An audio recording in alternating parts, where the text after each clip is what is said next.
क्या आपने कभी ऐसे किसी इंसान के बारे में सुना है जिसने बचपन में न्यूज़पेपर बेचे हों, लेकिन बाद में वो भारत का प्रेसिडेंट बन गया हो? ये कोई फिक्शन नहीं है, ये डॉ एपीजे अब्दुल कलाम की सच्ची कहानी है। 15 अक्टूबर 1931 को तमिलनाडु के रामेश्वरम में जन्मे कलाम एक गरीब मुस्लिम परिवार में पले बढ़े। उनके पिता नावें बनाते थे और लोकल मस्जिद के इमाम भी थे। पैसों की तंगी हमेशा रहती थी। स्कूल के बाद छोटे कलाम अपने परिवार को सपोर्ट करने के लिए न्यूज़पेपर बेचते थे।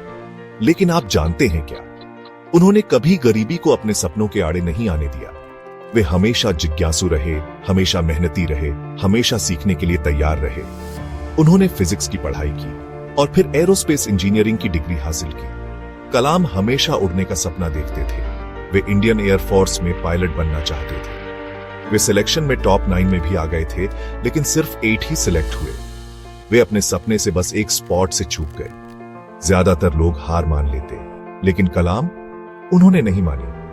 वे डीआरडीओ और फिर इसरो में शामिल हो गए और साइंटिस्ट बन गए, और फिर उन्होंने हिस्ट्री बना दी। कलाम ने उस प्रोजेक्ट को लीड किया जिसने भारत का पहला indigenous satellite launch vehicle SLV-3 launch किया।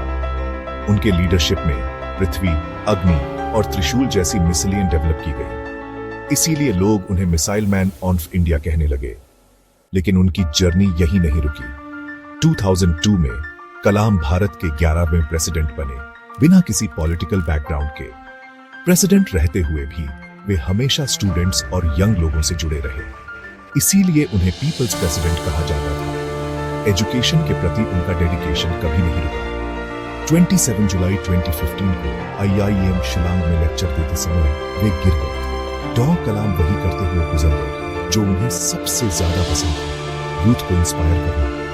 मैं उनके जीवन से क्या सीखता हूँ? कोई फर्क नहीं पड़ता कि आप कहां से शुरू करते हैं।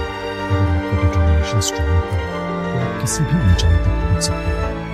एजुकेशन, डिसिप्लिन रखा हो तो आपको टॉप पर ले जा सकते हैं। और सबसे बढ़कर कभी हार नहीं पाना। यही डॉ कलाम का सबसे बड़ा मिशन है।